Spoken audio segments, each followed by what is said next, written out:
What is up, you guys? In today's video, I want to walk you through the first 5 things that you need when you're launching or starting your custom furniture business. Let's dive in.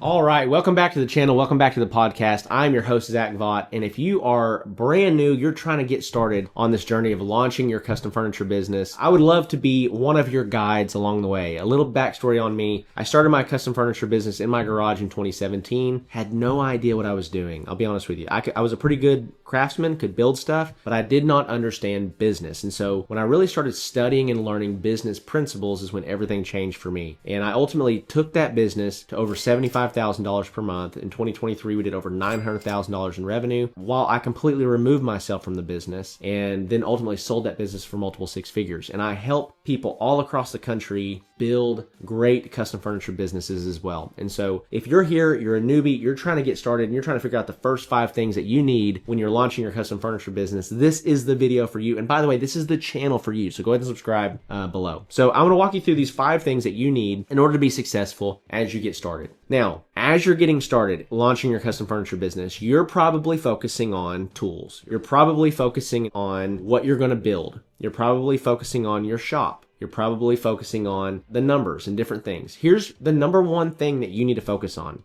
getting a dependable plan to get leads and give out quotes and close sales.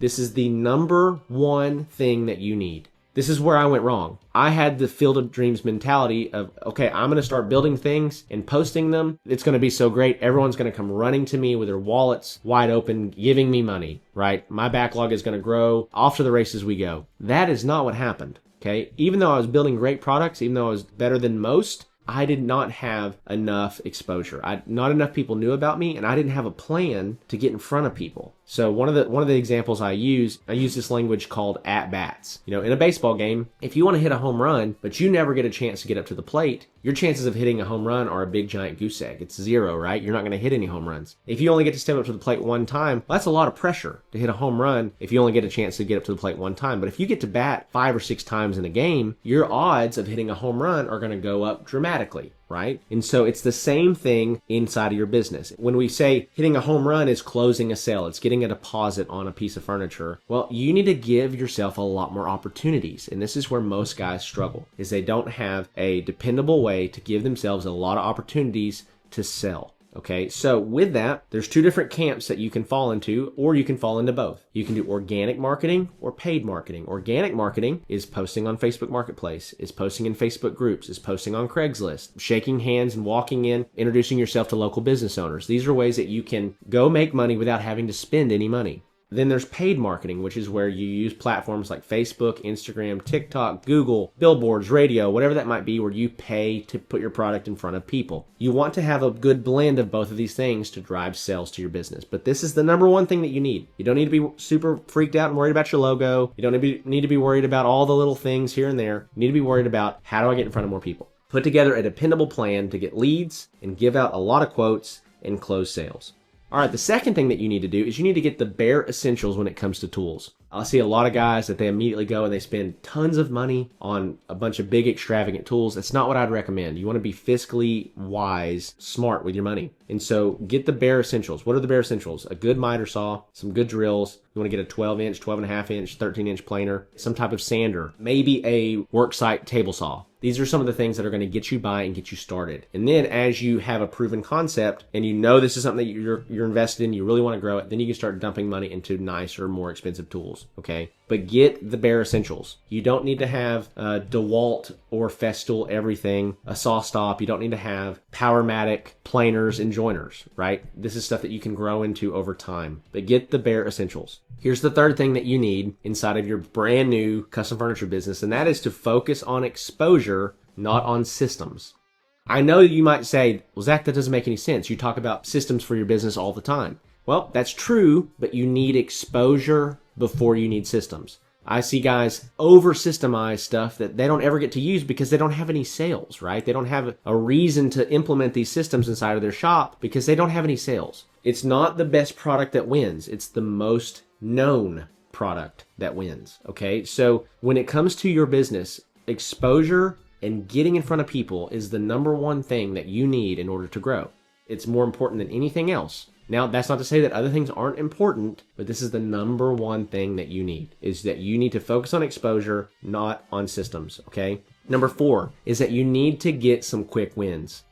This is huge for your mentality. This is huge for what's going on in between your ears. If you launch your business and don't get any sales for 6 months, you're going to feel super discouraged and you're probably going to quit. Okay, so you need to get some quick wins. What does that mean? Getting some quick wins are getting some orders. Even if you have to discount them a little bit more than you would like to, you need to get in the shop. You need to start building stuff. You need to get a finished product. You need to be able to get some really great photos and some really great videos. You need to have an opportunity to start building your brand brick by brick, okay? Get some quick wins. So friends and family, you need to hit all them up. Hey, I just launched my custom furniture company. Do you guys need anything built or anything done? This is, again, going to give you an opportunity to get some quick wins. And so quick wins matter, not for the revenue, not for the exposure you're going to get, but for your mindset. If you don't get quick wins, you're probably going to give up. Most people, if they don't see an element of success between 30 and 60 days, typically they quit, they give up. Okay, so you need to get quick wins. And then lastly, what's super important when you're first starting out inside of your business is you need to set some short-term and some long-term goals. And then you need to reverse engineer that to daily actions.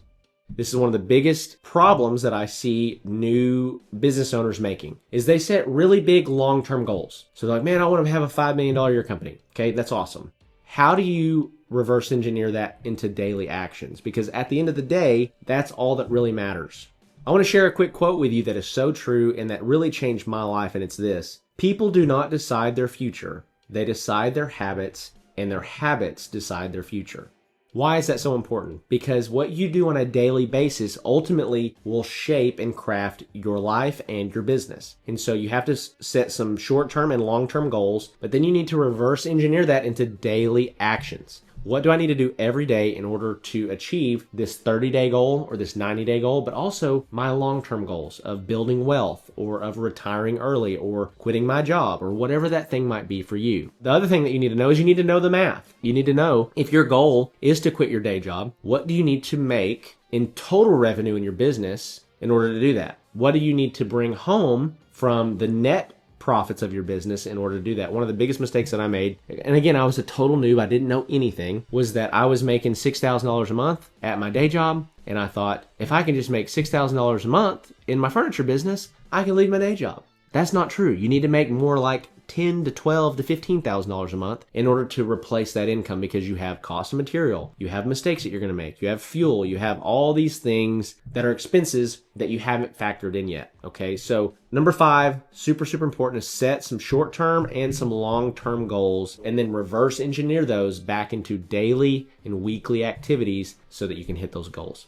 So with that being said, I'm going to wrap this video up. Hopefully this has been helpful to you if you're on your journey of starting and growing your custom furniture or woodworking business. So I've got 3 resources for you that I want to give you. Number 1 is completely free, and it is my ebook. It's about 90 pages long. It's called the Handmade Business Secrets ebook, and it really outlines my journey of starting and scaling my woodworking business and how you can do the exact same thing. I talk a lot about the business principles that I learned that helped me take it to another level inside of that book, and I would highly encourage you to check it out. Okay, totally free. First link in the description below. Number 2 is the Handmade Hero Academy program. If you're a total newbie, you're trying to get your feet wet, you're trying to launch off and launch your business, and you're looking for a low-cost program that's going to help you understand and learn these business principles on a deeper level, be sure to check that program out. That's a low-cost program. If you sell one table set, one piece of furniture, as a result of what you learn there, it's going to pay for itself, okay? And then lastly is the Woodworking Business Accelerator program. This is our flagship program. We're currently working with over 60 clients all across